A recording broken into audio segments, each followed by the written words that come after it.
Olá, rubro-negros pelo mundo. Meu nome é Cícero Andrade, eu sou flamenguista em Portugal. E no vídeo de hoje, Sampaoli xingado pela torcida.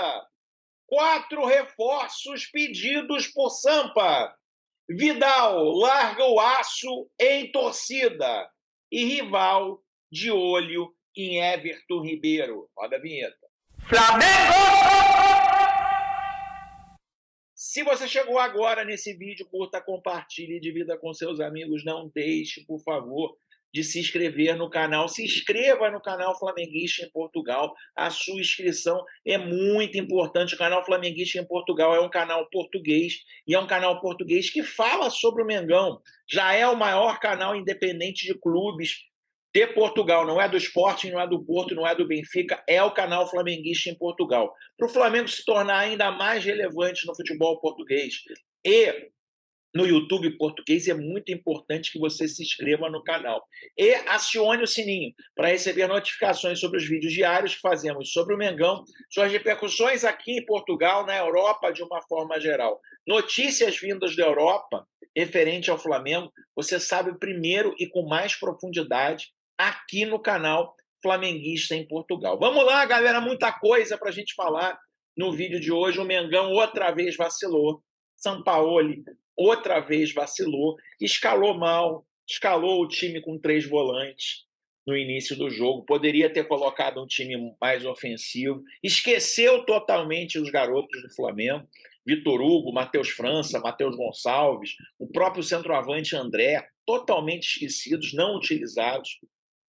Errou nas substituições, errou porcamente nas substituições, não soube aproveitar um homem a mais, tirando um volante e colocando o Arrascaeta. Foi menino e não substituiu o Wesley. Wesley, principalmente depois da discussão de pênalti em cima dele, era claro que o Racing ia tentar a expulsão do jogador. Ou seja, meus amigos, é mais um jogo que na atuação nos 90 minutos, o Sampaoli vai muito mal.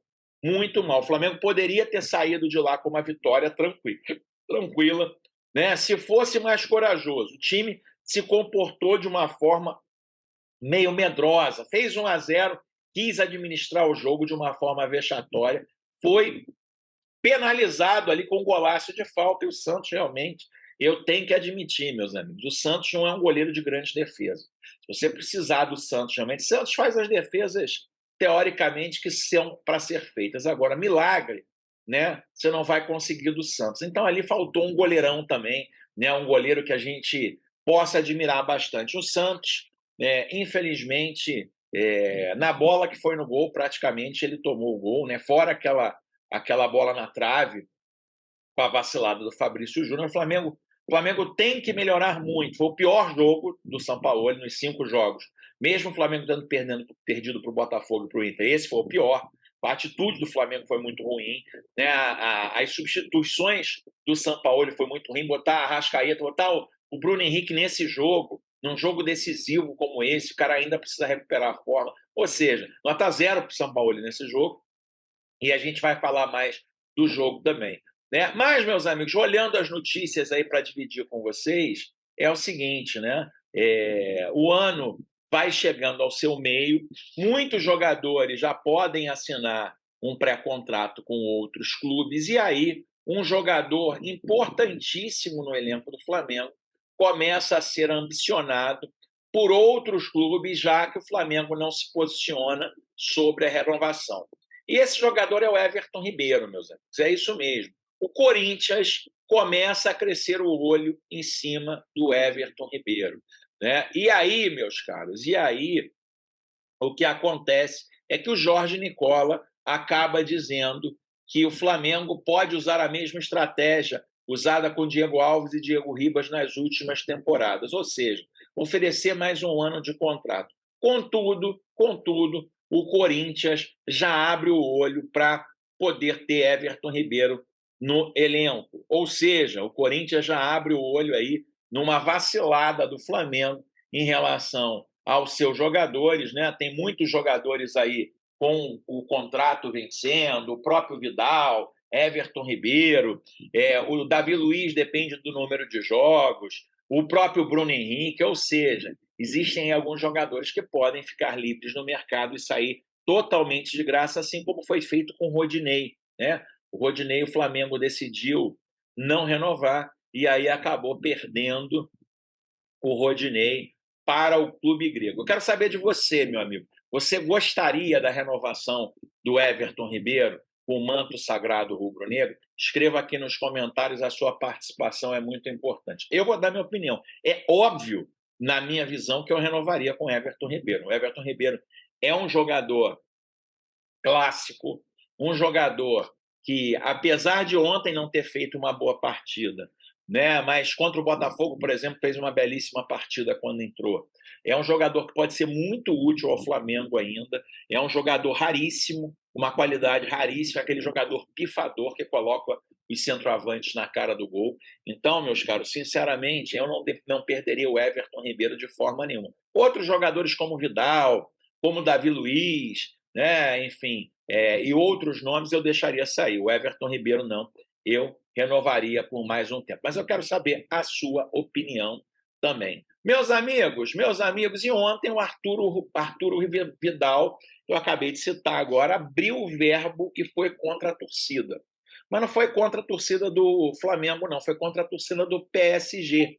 É isso mesmo, meus amigos. Ele foi perguntado lá, teve uma zona mista no final, e o Vidal foi perguntado ali em relação aos insultos que o Messi vem recebendo lá no Paris Saint-Germain. Abre aspas para o Vidal. Loucos, a verdade é que a gente está cada vez mais louca. Não pode insultar o melhor do mundo. É vê-lo jogar. É claro que não conseguiram a Liga dos Campeões na taça, mas no campeonato francês eles têm vantagem e vão ser os melhores. Além disso, ele é campeão mundial. Ele esteve em quase todos os jogos. Ele nunca se machucou. Léo marcou a maioria dos gols com o Mbappé. E a maioria dos passes são dele. Então, é uma loucura que eles ataquem sempre com o melhor.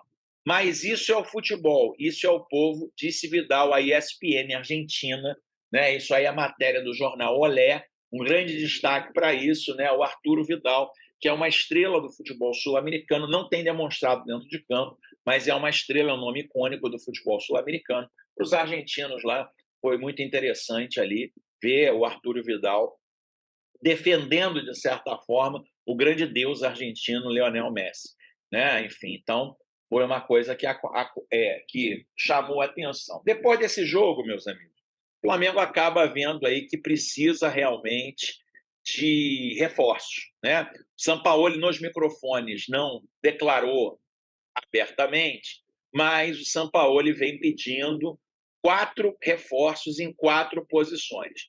Nomes eu não tenho aqui, mas as posições sim, né? Ele precisa de reforços. Segundo meu amigo Gabriel Reis Paparazzo, rubro-negro, a diretoria já está ciente aí do que o Sampaoli precisa. O que ele precisa, né?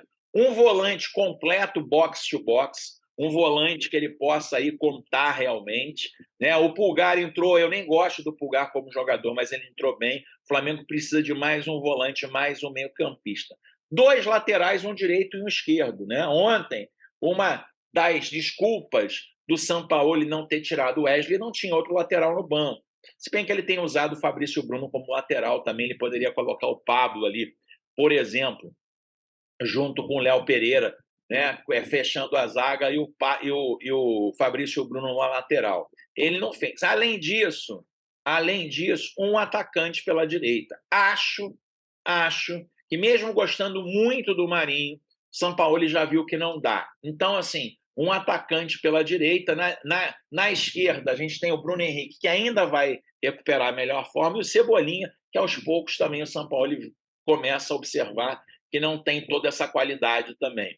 Ou seja, né, Bruno Henrique na esquerda e um novo atacante ali pela direita, para que seja a opção de jogo do São Paulo. E você, meu amigo, quais são as posições que você gostaria que o Flamengo tivesse reforços. Escreva aqui nos comentários a sua participação. Sempre, sempre, sempre é muito importante aqui em todos os meus vídeos. Mas, meus amigos, talvez não tenha ficado muito claro para você e para mim que acompanham aí o futebol do Mengão. Mas ontem foi uma tarde e noite muito complicada para Jorge Sampaoli. Por quê, meus amigos? Porque os argentinos detestam o Jorge Sampaoli. Ele foi treinador da seleção argentina na Copa do Mundo de 2018. Foi um fiasco a Copa do Mundo. Né? A grande verdade é que ele foi muito mal. Né? E a torcida do Racing recebeu o Sampaoli com muitos, mas muitos insultos. Né? Diz aqui em espanhol, a torcida do Racing: Sampaoli Botón, sois um hijo da puta. La puta madre que te pariu. Era o que cantava a torcida do Racing, né? Eu não sei se eu preciso traduzir para vocês aí. Era o que cantava a torcida do Racing para Sampaoli. Tudo por quê, meus amigos? Tudo por quê? Né? Dizem que o Sampaoli, quando técnico da seleção argentina, foi 15 partidas no estádio o Cilindro, ver na época o Lautaro Martínez que jogava no clube. Né? E aí, meus amigos, o Lautaro Martínez, apesar de toda a expectativa causada, não foi convocado em 2018 pelo Sampaoli. Né? E aí, meus amigos, ficou uma raiva ainda maior do torcedor do Racing em relação ao Sampaoli. Né? Então, muito xingado, os repórteres também, na coletiva, os repórteres argentinos esqueceram um pouco o jogo contra o Flamengo e começaram a questionar ele, né, por ser a primeira vez que ele voltava à Argentina, ou com a imprensa argentina depois da Copa do Mundo. Ele foi muito questionado, né, muito, de forma até viu ali em alguma pergunta, né? Ele começou realmente a dar uma resposta em relação ao Lautaro, e aí o repórter retrucou ele falou: olha, são coisas do passado, futebol é momento, enfim, meus amigos. Sampaoli, além de todas as decisões erradas e da torcida do Flamengo está, de certa forma, desconfiada do trabalho do Sampaoli, na Argentina, ele realmente foi muito questionado, e os argentinos não entendem muito a escolha do Flamengo por Jorge Sampaoli. Né? A grande verdade a gente pensa, né? O argentino conhece muito a Libertadores, ele jogou pouquíssimos jogos da Libertadores. O erro dele não ter tirado o Wesley ontem foi um erro mortal para o Flamengo, vital. O erro também de colocar o Bruno Henrique, no final do jogo, o Flamengo, em vez de atacar o corredor central, que é onde Arrascaeta e Everton Ribeiro têm aí um grande diferencial de achar dois centroavantes, ele abriu de um lado, do lado direito o Cebolinha, do lado esquerdo o Bruno Henrique, com o Gabigol sozinho na frente. Ou seja, ontem foi desanimador, meu amigo, desanimador. E eu acho que o Sampaoli tem que correr para conhecer a história do Flamengo e a história vencedora desse elenco, que é o mais vencedor da história do Flamengo. Então é bom que ele pegue, não é 2019 não, pega os vídeos de 2022, vê o que aconteceu em 2022, vê o que aconteceu em 2023, porque Sampaoli, a grande verdade, a gente está apoiando você, mas o seu trabalho até agora não é bom, né? Principalmente durante os 90 minutos. Né? Os erros que você tem cometido, os erros que você cometeu domingo e cometeu no jogo de ontem têm que ser corrigidos para domingo agora contra o Atlético Paranaense. E diga aí você, meu amigo, o que você acha do Jorge Sampaoli como técnico do Mengão? Escreva aqui nos comentários, a sua participação sempre é muito importante. Não deixe de se inscrever no canal. Se inscreva no canal Flamenguista em Portugal, é muito importante a sua inscrição aqui. Ó. Se inscreva no canal Flamenguista em Portugal. Né? Aqui você tem notícias que não saem no Brasil, saem no mundo todo. Em relação ao Flamengo, você sabe melhor e primeiro aqui no canal Flamenguista em Portugal. Vejo você no próximo vídeo. Aquele abraço. Tchau, tchau.